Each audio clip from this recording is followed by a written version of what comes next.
Então o sermão de hoje chama-se, não poderia chamar-se de outra maneira, as cidades de refúgio, Josué capítulo 20. Depois nós teremos mais 3 sermões ainda em Josué, já lá para o final do livro, e depois nós entraremos no dia 29 de novembro, que é o último domingo deste mês, entraremos naqueles 4 domingos que nós chamamos de domingos do Advento, em que anualmente nós dedicamos os nossos sermões a preparar o nosso coração para o culto de Natal, o culto das luzes. Então, se você vai seguir conosco, aí está qual é o nosso planejamento. Serão 4 domingos e no dia 24 o culto das luzes.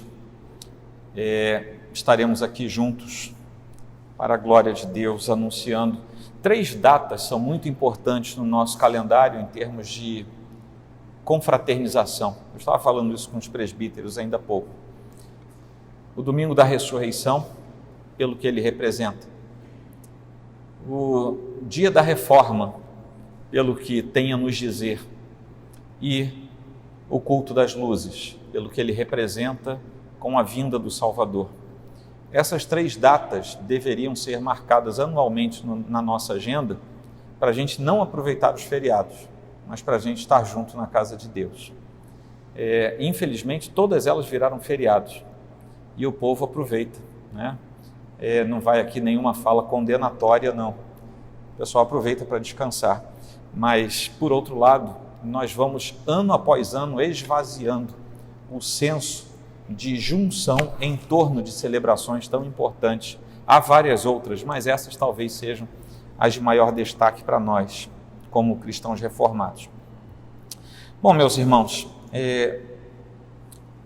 um outro dia importante e que será celebrado neste mês de novembro é que na quarta quinta-feira, à noite, nós teremos aqui o nosso culto em ação de graças.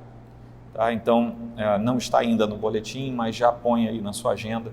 Todos os anos nós nos reunimos na quarta quinta-feira à noite. Nós e quase o Brasil todo, pelo menos a ala reformada do Brasil, e nós agradecemos a Deus pelo que Ele nos permitiu viver naquele último ano até aquela data. Então, nós vamos combinar como fazer. Todos os anos a gente traz frutas, faz salada de fruta e confraterniza após o culto. Eu não sei o que a gente vai poder fazer esse ano, mas que vai fazer alguma coisa, vai, se Deus quiser, tá bom? Então, meus irmãos, sem mais delongas, vamos lá, Josué capítulo 20. É um capítulo curto, são apenas 9 versículos. Eu vou fazer antes uma oração e vamos fazer a leitura na sequência. Senhor Deus, muito obrigado por Tua palavra que está aberta, será lida e será exposta. Que Tu mesmo ilumines a nossa visão espiritual, que os nossos conceitos fiquem de lado para que o Senhor nos eduque, nos instrua e que nós possamos assim ser acrescidos daquilo que o Senhor tem para o nosso coração. Ajuda-nos, ó Deus, a que a ministração seja apenas da Tua palavra e nada nosso. E é assim que nós nos rendemos a Ti, no nome precioso de Cristo. Amém. Diz assim o texto: Disse mais o Senhor a Josué: Fala aos filhos de Israel: Apartai para vós outros as cidades de refúgio de que vos falei por intermédio de Moisés, para que fuja para ali o homicida que por engano matar alguma pessoa sem o querer, para que vos sirvam de refúgio contra o vingador do sangue. E fugindo para alguma dessas cidades, pôr-se-á à porta dela e exporá o seu caso perante os ouvidos dos anciãos da tal cidade. Então o tomarão consigo na cidade e lhe darão lugar, para que habite com eles. Se o vingador do sangue o perseguir, não lhe entregarão nas mãos o homicida, porquanto feriu a seu próximo sem querer, e não o aborrecia dantes. Habitará, pois, na mesma cidade, até que compareça em juízo perante a congregação, até que morra o sumo sacerdote que for naqueles dias. Então tornará o homicida e voltará à sua cidade e à sua casa, à cidade de onde fugiu. Designaram, pois, solenemente Quedes, na Galiléia, na região montanhosa de Naftali, e Siquém, na região montanhosa de Efraim, e Quiriate-Arba, ou seja, Hebrom, na região montanhosa de Judá. Da além do Jordão, na altura de Jericó para o oriente, designaram Bezer, no deserto, no planalto da tribo de Ruben, e Ramote, em Gileade, da tribo de Gade, e Golã, em Bazã, da tribo de Manassés. São estas as cidades que foram designadas para todos os filhos de Israel e para o estrangeiro que habitava entre eles, para que se refugiasse nelas todo aquele que por engano matasse alguma pessoa, para que não morresse às mãos do vingador de sangue, até comparecer perante a congregação. Bom, eu estava falando antes que muitas vezes nós aproveitamos feriados, né? Feriados prolongados. Algumas pessoas, inclusive ausentes hoje, devem estar aproveitando o feriado de amanhã, porque já existe uma certa mobilidade por aí. Mas nós sabemos, e por isso isso acontece, a vida tem um ritmo muito agitado, muito acelerado, e quanto mais tecnologia nós temos, ou seja, seria para facilitar a vida, mais enrolado e mais agitado cada um de nós fica. Não é? Então, ao invés de você multiplicar o tempo restante, você multiplica as ações confiado no fato de que a tecnologia vai ajudar você. E de tempos em tempos, cada um de nós parece que chega num certo limite e ela só precisa parar e descansar. Família de pastor, então, nem se fala. Só que a gente não consegue fazer isso direito, né? Mas é necessário fazer. Tem que parar, tem que dar um tempo, ter uma pausa. A pessoa quer passar um tempo, quer ir para um local de praia, um local de serra, um lazer, ter alguns momentos tranquilos, um pouco de paz, um pouco de proteção. Essa é a ideia nessas saídas. Esses lugares, na verdade, essas saídas, é como se fosse um refúgio, né? Você vai para um refúgio daquele dia a dia que você vive, daquela sobrecarga.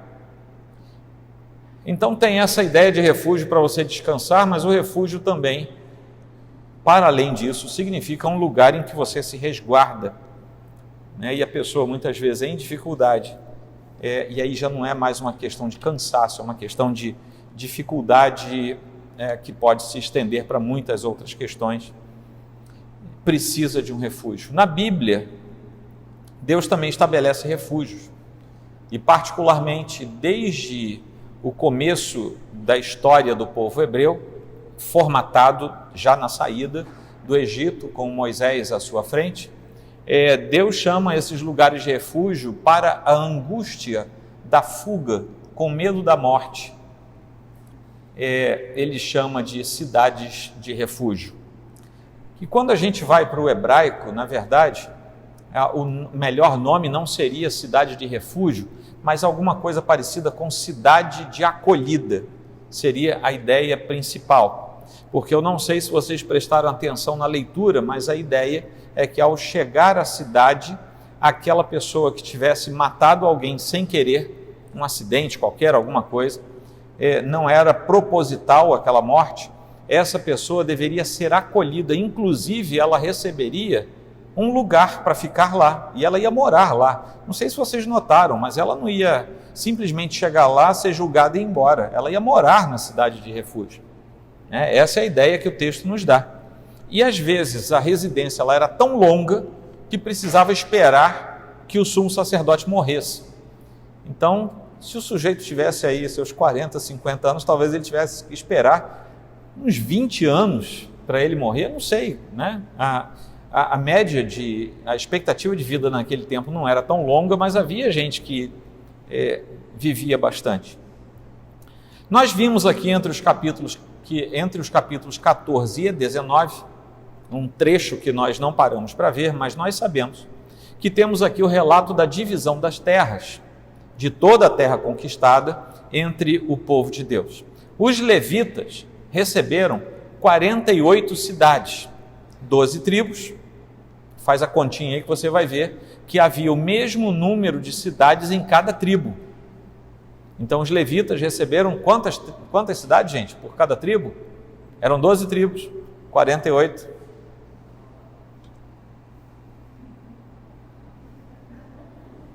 Ainda bem que isso não é item para salvação, né? Não vou nem falar nada não, deixa para lá. Mas eles receberam 48 cidades. no meio do território que foi distribuído para o povo hebreu, Deus tinha determinado o seguinte: se a terra for normal, de média pequena, mais ou menos assim, teremos 3 cidades para as pessoas se esconderem. Se a terra for grande, ponha mais 3 cidades. Isso está lá em Números e lá em Deuteronômio. Ou seja, a lei era o seguinte: vocês vão entrar na terra prometida. Se vocês não conseguirem a expansão total, estabeleçam 3 cidades de refúgio. Se conseguirem a terra toda plena, então serão mais 3, ou seja, 6 cidades de refúgio. E aqui no capítulo 20 nós vemos quais são essas 6 cidades. Inclusive lá atrás, quando eu preguei o sermão a respeito de Caleb, eu disse: Caleb conquistou Hebrom, Kiriat Arba, para que fosse destinada depois como uma das cidades recebidas pelos levitas, e dentre as 48 que os levitas receberam, era uma das 6 que deveria ser cidade de refúgio. Eram cidades muito importantes na questão da justiça, os advogados aí de plantão, na questão da justiça do povo de Deus no Antigo Testamento. Essas cidades eram extremamente importantes. E nitidamente aqui o que Deus está fazendo é usando o seu atributo didático para apresentar a si mesmo, para apontar para si mesmo, até porque nós lemos que é também alto refúgio para o oprimido, refúgio nas horas de tribulação. Está falando de Deus. Está lá no Salmo 9, versículo 9, falando de Deus. Ele é o alto refúgio, ele é onde o angustiado vai se esconder. Lá no Salmo 46, quase que não precisa eu me lembrar desse salmo aqui com vocês, mas lá diz que ele é refúgio e a fortaleza, ele é o socorro bem presente na tribulação. Ele próprio é o refúgio, ele é o alto refúgio. E quando ele diz: eu quero 6 cidades de refúgio, ele está dizendo: eu quero que vocês aprendam na prática aquilo que eu sou para vocês. E aqui nesse pequeno texto de apenas 9 versículos, eu gostaria de falar sobre 3 coisas, e hoje, diferentemente da maioria dos sermões, eu vou falar um pequeno trecho e vou aplicá-lo imediatamente. A primeira coisa é o lugar, e depois eu gostaria de falar sobre a promessa e sobre o propósito. Sobre o lugar, Deus tinha falado através de Moisés, lá atrás, sobre essas cidades em várias ocasiões. São mencionadas essas cidades pela primeira vez ainda no livro de Êxodo, lá atrás, no capítulo 21, logo após ele falar do decálogo. Deus fala o seguinte: quem ferir a outro, versículos 12 e 13 de Êxodo 21, quem ferir a outro de modo que este morra, também será morto. Porém, se não lhe armou ciladas, mas Deus lhe permitiu caísse em suas mãos, então te designarei um lugar para onde ele fugirá. Desde Êxodo capítulo 21, ainda na promulgação da lei levítica, logo após o decálogo ser apresentado através de Moisés, por Deus através de Moisés, Deus já diz assim: quem matar outra pessoa vai ter que morrer. Mas se matar sem querer, eu vou dar uma alternativa para vocês. E pela primeira vez se fala algo nesse sentido, e quem fala é o próprio Deus. Ele próprio nomeou essas cidades em Israel, foi o próprio Senhor quem fez isso. E elas seriam parte integrante, como eu falei antes, do sistema de justiça dos hebreus. Era um sistema totalmente diferente do nosso. Não havia prisões. Você já notou que no Antigo Testamento não existe menção à prisão? Não existe. É porque o sujeito fez, ele tem que resolver na hora. Ele pegou alguma coisa, ele tem que estornar-lhe com mais alguma coisa. Ele matou, não tem problema, mata ele também. Então, tudo acontecia na hora, não havia o cerceamento da liberdade, porque toda forma de punição acontecia de imediato, tão logo se descobrisse o ilícito qualquer dentro da lei de Moisés, da lei do Senhor promulgada por Moisés. Mas, a partir da tomada da terra, nós temos 6 cidades. 3 deveriam ficar a leste, 3 a oeste do Rio Jordão, e com isso todo o povo teria acesso fácil. Dizem os comentaristas que em literatura extra-bíblica, inclusive, encontra-se orientação em literatura extra-bíblica antiga de que as cidades deveriam ter as estradas bem cuidadas para que a pessoa não tivesse dificuldade em correr até lá.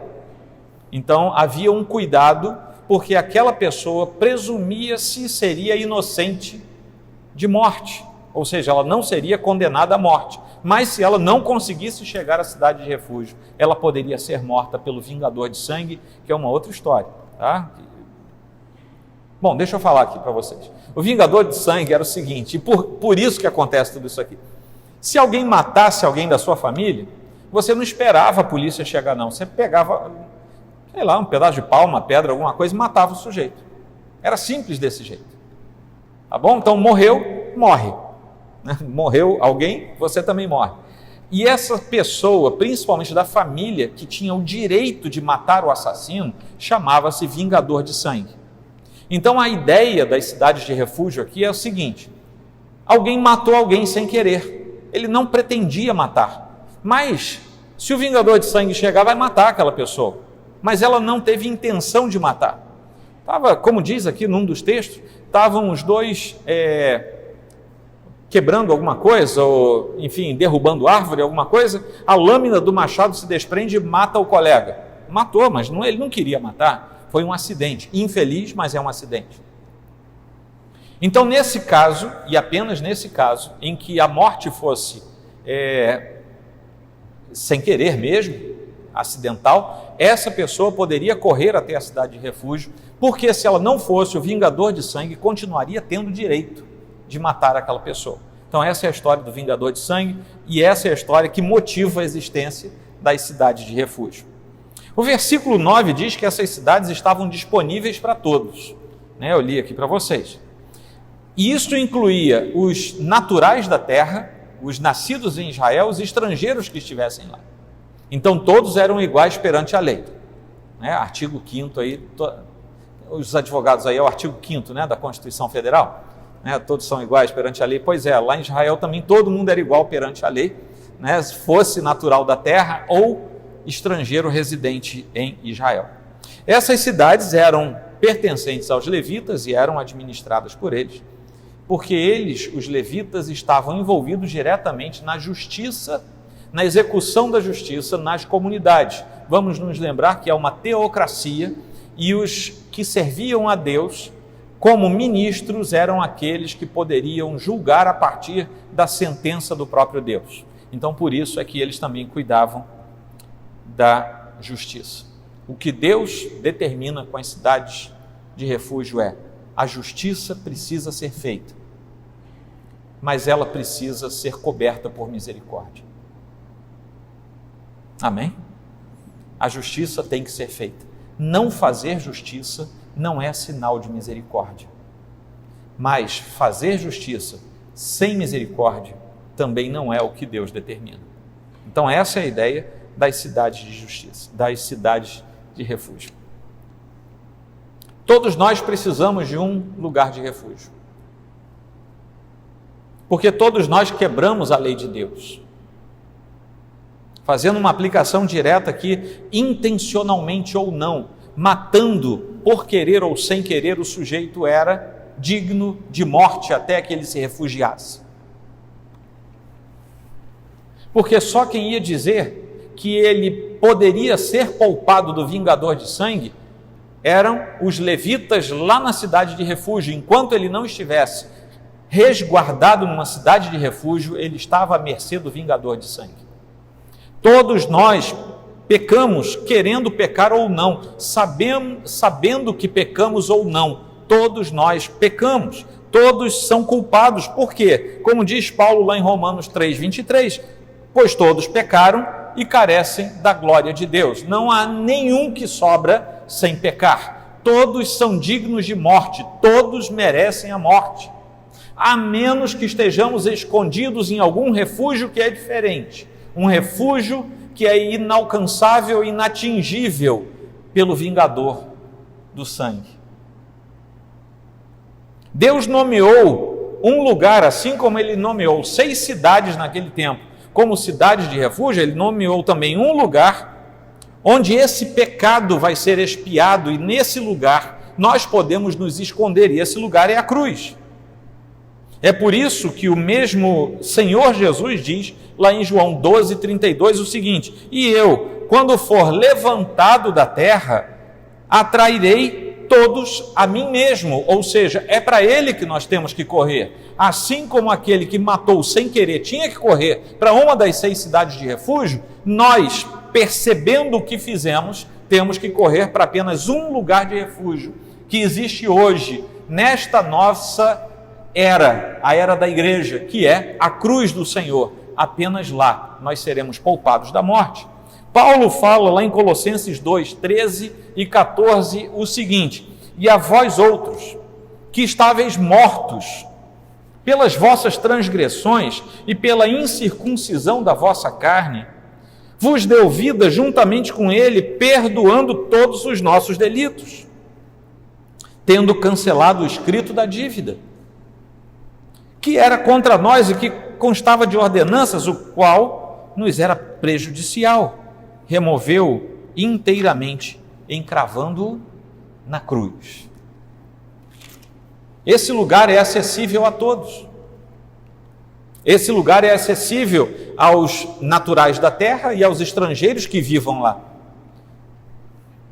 Assim como as 6 cidades estavam espalhadas e todo mundo tinha chance de chegar a uma das 6 cidades, a cruz também foi colocada de tal maneira que todo aquele que olhe para a cruz e entenda o que ela quer dizer, consegue chegar à cruz, não por seus méritos, mas pela mesma razão que as cidades do Antigo Testamento. Deus estabelece aquilo, Deus move aquilo, Deus acena aquilo, e as pessoas que entendem isso são aquelas pessoas que, movidas pelo Espírito Santo, vão se refugiar naquele lugar. É por isso que também lemos lá em Hebreus, capítulo 6, versículos 17 e 18, o seguinte: por isso, Deus, quando quis mostrar mais firmemente aos herdeiros da promessa a imutabilidade do seu propósito, se interpôs com o juramento, para que, mediante 2 coisas imutáveis, nas quais é impossível que Deus minta, forte alento tenhamos nós, que já corremos para o refúgio. Hebreus usa a mesma linguagem do Antigo Testamento. Já corremos para o refúgio a fim de lançar mão da esperança proposta. Qual era a esperança que os sujeitos que viviam em Israel no Antigo Testamento tinham quando corriam para a cidade de refúgio? Não vou ser morto. Essa era a esperança dele. A esperança é: eu vou conseguir correr até a cidade. A esperança era: eu vou conseguir chegar até a porta da cidade. Vai ter um ancião ou alguns anciãos ali na porta, eu vou contar a minha história e eles vão dizer para mim assim: entra, meu filho, tem um lugar para você ficar, porque aqui dentro você não vai ser morto. Essa era a esperança. Qual é a nossa esperança quando corremos para o refúgio? É não morrermos mais, é termos renovado em nós a bem-aventurada esperança da vida eterna, que é a nossa alforria final. Assim como o sujeito que corria para dentro de uma cidade de refúgio, ele esperava também não ficar ali para o resto da vida, mas que ele teria uma alforria final, fosse por um julgamento favorável ou fosse pela morte do sumo sacerdote, ele ficaria livre e poderia voltar para a sua família. Qual é a nossa esperança final? Nós não vamos ficar para sempre esperando. Um dia nós também vamos estar num portal e vamos entrar para nunca mais sair dali. E essa é a nossa última e bendita esperança. Mas temos também uma promessa. A promessa de Deus ao homicida acidental era que ele receberia proteção, justiça, misericórdia, se ele fugisse para a cidade de refúgio. Ele tinha que fazer a parte dele. Deus providenciou um lugar, mas era o sujeito que tinha que sair do seu lugar, o homicida tinha que sair de lá e correr. Ele tinha que sair correndo, ele tinha que apresentar o seu caso, e somente no lugar nomeado por Deus ele teria segurança, como eu acabei de falar, que somente na cruz nós teremos segurança.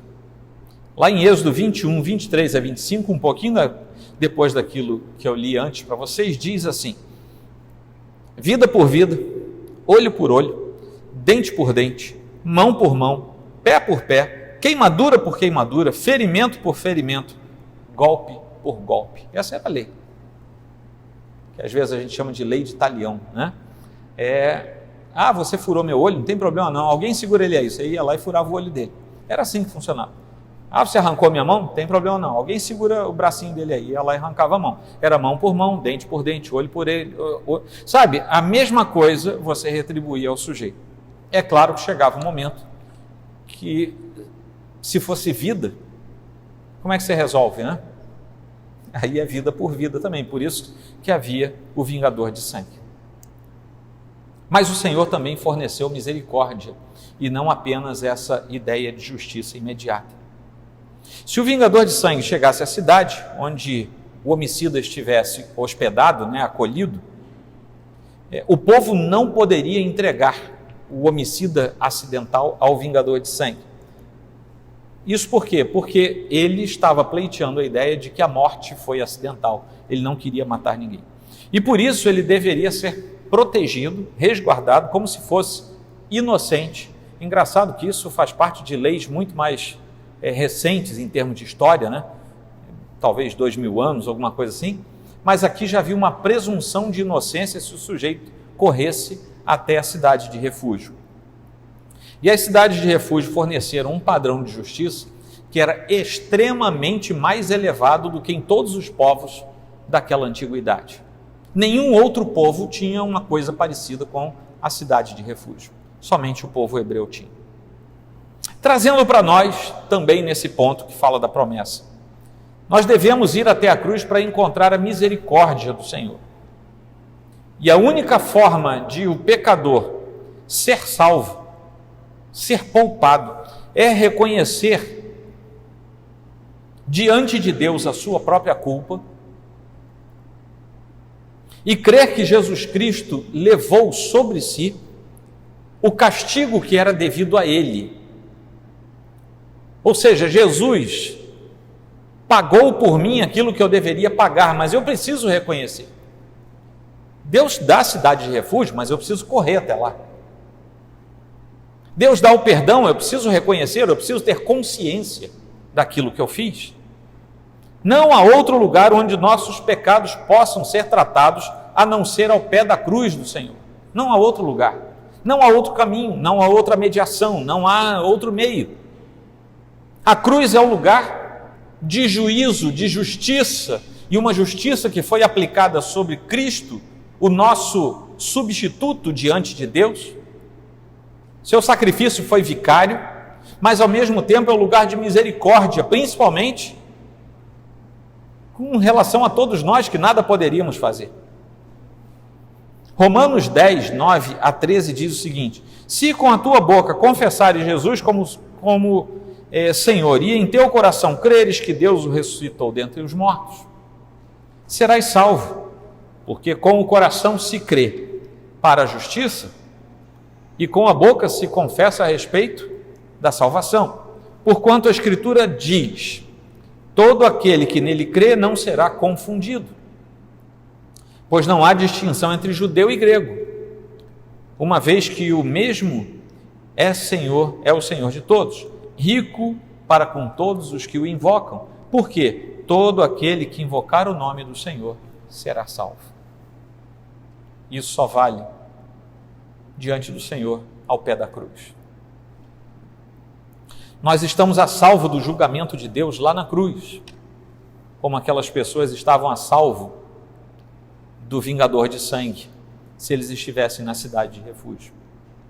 Aqueles que confessam seus pecados a Cristo, recebendo a sua salvação, não precisam mais temer o julgamento, porque o julgamento já foi feito e a sentença já foi dada. Seu pecado já foi expiado, já houve a paga pelo pecado. Jesus falou lá em João 3, o famoso capítulo 3, que todo mundo usa o versículo 16 com alguns desvios muitas vezes, e ninguém tem coragem de ler o versículo 36, mas lá no versículo 18 diz assim: quem nele crê não é julgado, o que não crê já está julgado, porquanto não crê no nome do unigênito Filho de Deus. Amém? Está todo mundo pensando? Terceiro ponto é o propósito. O objetivo de tudo isso aqui que nós lemos, no capítulo 20 de Josué, era unir justiça e misericórdia. Esses dois pratos da balança estão em jogo aqui. E a proposta do Senhor para o seu povo é que isso fosse bem equilibrado. A vida é um dom muito precioso, um presente de Deus, um dom. E tirar a vida é uma coisa séria. Tão sério que até se alguém mata alguém sem querer, isso não vai passar impunemente. Vejam bem, a pessoa não seria mais alvo do vingador de sangue se estivesse na cidade de refúgio, mas a vida dela não seria a mesma. Ela ia para longe da família, ia sair dos seus negócios, talvez fosse perder bens, que ia ficar longe de tudo, não ia ver os filhos crescendo, ia ficar quanto tempo lá? 10, 15, 20 anos? Não sabemos. Havia uma penalidade sobre aquela pessoa, porque mesmo sem querer, ela tinha ceifado a vida de outra pessoa. A pessoa que matasse alguém, portanto, mesmo sem querer, não sairia totalmente ilesa, ela seria arranhada nesse processo.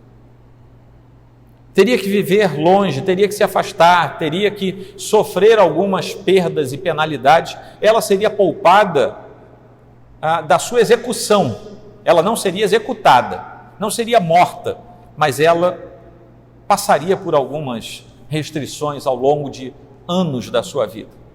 Isso porque a vida é um dom precioso aos olhos de Deus, que foi quem nos deu a vida. Então, a intenção da lei foi mantida.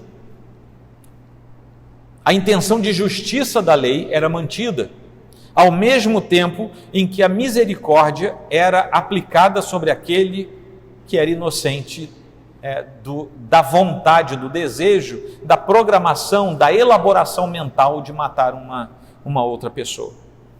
Lá no 6º mandamento nós lemos o famoso não matarás, que se você fizer uma leitura mais acurada, for lá para dentro de uma exegese melhor, você vai ver que ali está escrito mais ou menos, é uma palavra que não tem um correlato tão específico na língua portuguesa, mas seria o mais próximo, não seria não matarás, seria não assassinarás. Essa é a ideia do 6º mandamento. E isso nos faz entender por que o irmão da igreja pode ser policial e pode se envolver, por exemplo, num confronto em nome da lei e pode vir a alvejar alguém e essa pessoa morrer. Ou, infelizmente, o país entra em guerra e um monte de gente da igreja vai para a guerra. E lá na guerra, para não morrer, ele tenta sobreviver e ele faz isso matando os outros. Então, não se aplica a essas coisas, mas sim a intenção de matar alguém, por motivo frívolo ou não. Mas a ideia do 6º mandamento é provocar intencionalmente a morte de alguém com interesses espúrios, é a ideia do assassinato. E aqui nós temos 2 propósitos claros quando nós vemos questões como essa sendo colocadas. O primeiro delas é castigar o culpado. Isso nós estamos vendo aqui. O segundo propósito é perdoar o inocente. Essas 2 coisas aparecem claramente aqui. Castigar o culpado. Se o homicida fosse culpado do assassinato e ainda assim ele fugisse para uma cidade de refúgio, ele não poderia ser acolhido na cidade de refúgio. Ele teria que ser entregue ao vingador de sangue. Porque quem executava não era o Estado de Israel, quem executava era o vingador de sangue. Essa era a lei daquele tempo. Lá em Deuteronômio 19, de 11 a 13, nós lemos assim: mas, havendo alguém que aborrece a seu próximo e lhe arma ciladas, isso é assassinato, né? E se levanta contra ele e o fere de golpe mortal e se acolhe em uma dessas cidades, os anciãos da sua cidade enviarão a tirá-lo dali e a entregá-lo na mão do vingador de sangue, para que morra. Não o olharás, preste atenção nisso aqui que Deus diz, não o olharás com piedade, antes exterminarás de Israel a culpa do sangue inocente, para que te vá bem. O que Deus está dizendo aqui é o seguinte: que haja misericórdia no meu povo, mas a misericórdia não pode ser a causadora da falta da justiça no meio do meu povo. Tem que haver justiça, não tenha piedade, não olhe com piedade o assassino, Não olhe com piedade, igreja do Senhor, o herege, aquele que vai para a televisão, para o rádio e para as mídias sociais, encantar você com balelas e com falácias, usando agora um termo paulino, com argumentos falaciosos para enganar o seu coração. Não faça isso, extermine isso do meio do povo de Deus. Como você hoje não vai sair daqui matando nenhum herege, o que você faz? Você não ouve, não lê, não acompanha, não vai atrás, não defende, não defenda a causa de um herege. Você sabe o que é a doutrina sã? Mantenha-se nela. Não permita que venha juízo do Senhor sobre você. Não confunda misericórdia com falta de justiça. Esse é o ensino precípio por trás das cidades de refúgio. Justiça até as últimas consequências. Misericórdia até as últimas consequências. Faça essa balança equilibrada e você vai ter a obediência àquilo que Deus nos dá a fazer.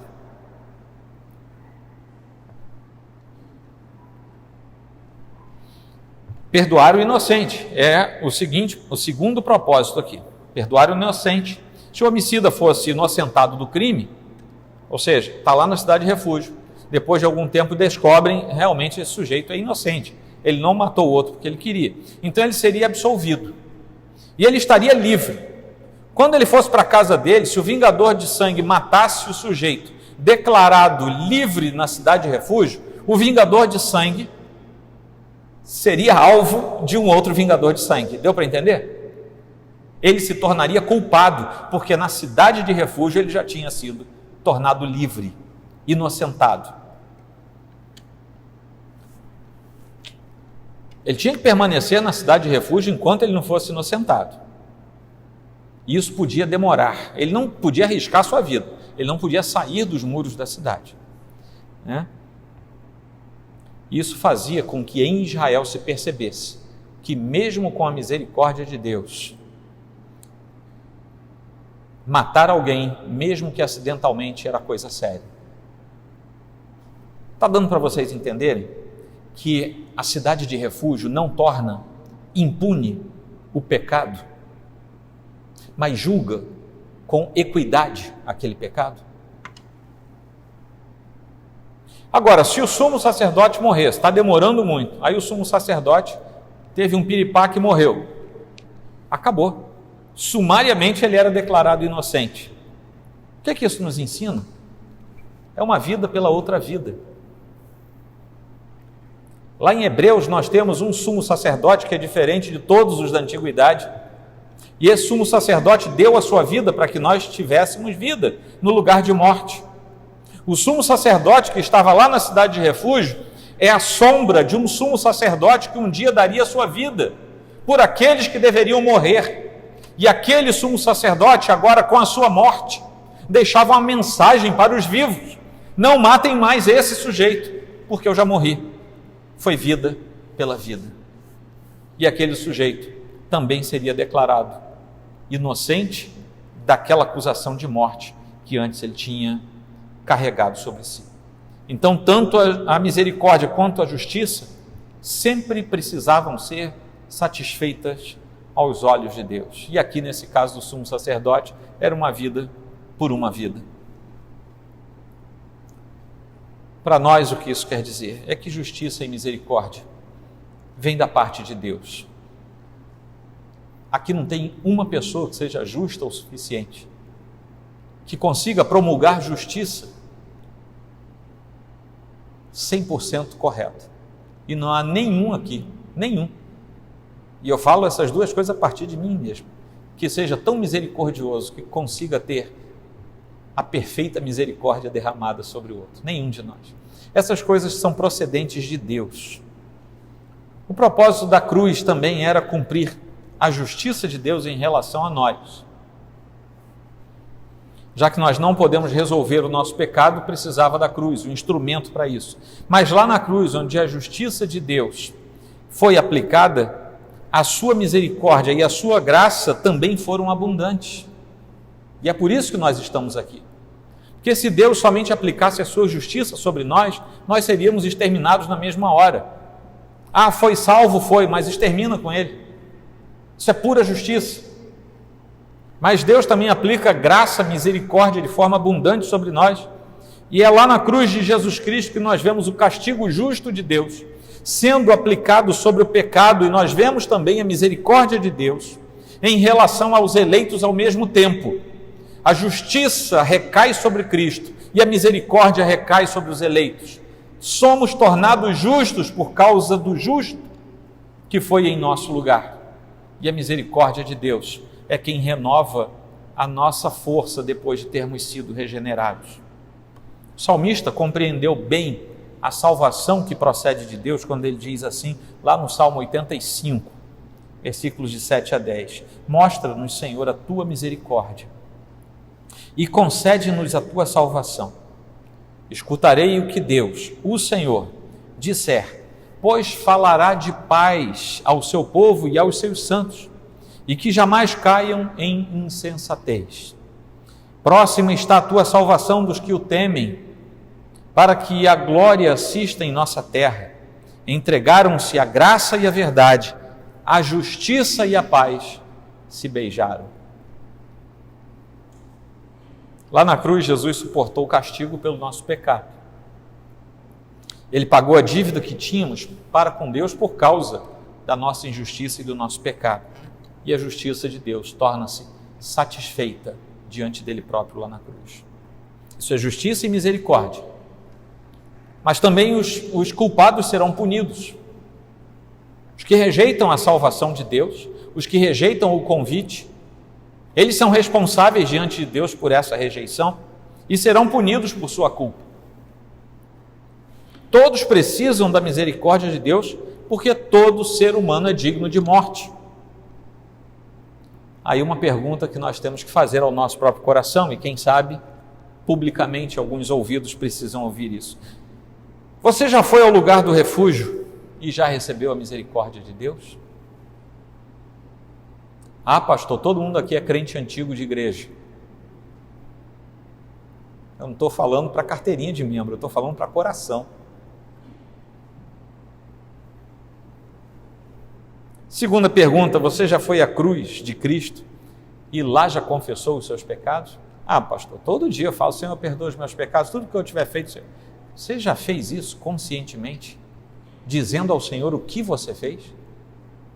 Já buscou com a ajuda do Espírito Santo trazer à sua mente, ao seu conhecimento, à sua cognição, o ardor dos pecados recentemente cometidos e já os declarou como confissão diante do Senhor? Daqui a pouco vamos ter a oportunidade de fazer isso. Então já vai fazendo aí no seu coração, se for o caso. É porque, caso contrário, a ira de Deus permanece sobre a pessoa, sobre o ser humano. E é isso que está lá em João 3,36, que eu falei que as pessoas não querem ler comumente. Aquele que não está encaixado nisso, receberá o salário do pecado. E o salário do pecado é a morte. Amém? Mas os justos serão perdoados. A cruz é um lugar de refúgio exclusivo para os que chegam lá, assim como as cidades de refúgio só servia para quem estivesse lá. Mas para chegar à cidade de refúgio, a pessoa precisava ter consciência, saber que não tinha cometido aquele ilícito e estar arrependido, inclusive, da morte casual de alguém. Chegando ao pé da cruz, chegando até a cruz, nós precisamos ter consciência e precisamos também nos arrependermos diante do Senhor. Todos os que forem a Jesus Cristo, esperando a salvação, é porque foram chamados pelo próprio Jesus Cristo. E essas pessoas o encontrarão, vão se encontrar com Jesus Cristo quando forem buscá-lo, porque foi o próprio Jesus Cristo quem os chamou. Eu sou o bom pastor. Eu chamo, as minhas ovelhas ouvem a minha voz e vêm atrás de mim. Esse é Jesus Cristo, é Ele quem chama. E se nós formos procurá-lo é porque nós ouvimos o seu chamado. Se alguém ainda não conhece Jesus Cristo como seu Salvador, eu tenho uma boa notícia, ainda dá para ir até a cruz. E compete-nos, como seres humanos, pedir que o Senhor nos permita fazer isso. Amém? Vou pedir que você incline a sua fronte. Eu vou ler a bênção que está escrita lá em Hebreus 13, 20 e 21. E logo depois dessa leitura, nós vamos fazer uma oração.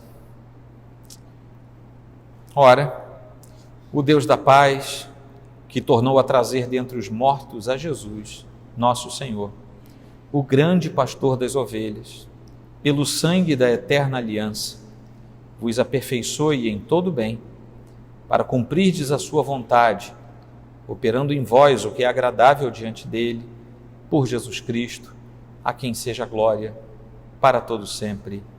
Amém. Senhor Deus, olha para o nosso coração e olha para qual seja a nossa condição. E ajuda-nos nesta noite, ó Deus, a renovar a nossa mente no Senhor, a perceber que, a despeito de todas as coisas, o Senhor é o nosso refúgio e a nossa fortaleza. Tu és o nosso socorro bem presente em todas as horas, inclusive as horas de tribulação. Aqueles que ainda não te conhecem, Senhor, revela-te e mostra-te como o refúgio perfeito. E a nós outros que te conhecemos como Senhor, renova em nós a esperança da vida eterna em Cristo Jesus, que é o nosso refúgio perfeito. Oramos assim, ó Deus, para que a Tua palavra crie raízes profundas em nós. Nós nos rendemos a Ti, em nome de Cristo Jesus. Amém. Amém. Amém, meus irmãos. Vamos confessar os nossos pecados. A leitura do Salmo 90, versículos 8 e 11, assim nos dizem: Diante de ti puseste as nossas iniquidades e sob a luz do teu rosto os nossos pecados ocultos, pois todos os nossos dias se passam na tua ira, acabam-se os nossos anos como um breve pensamento. Os dias da nossa vida sobem a 70 anos ou em havendo vigor a 80. Neste caso, o melhor deles é canseiro e enfado, porque tudo passa rapidamente e nós voamos. Quem conhece o poder da tua ira e a tua cólera, segundo o temor que te é devido? E com essa pergunta, nós vamos nos lembrar do refúgio proposto pelo Senhor. Nós acabamos de meditar. Vamos silenciar diante do Senhor. Vamos nos lembrar do que precisamos deixar diante dele, como pedido de perdão dos nossos pecados. Vamos preparar o nosso coração, porque daqui a pouco, inclusive, estaremos diante da ceia, da mesa do Senhor para a ceia. Por favor, incline a sua fronte, faça um breve tempo de silêncio e em seguida vamos nos ajoelhar, caso você possa, e vamos orar juntos.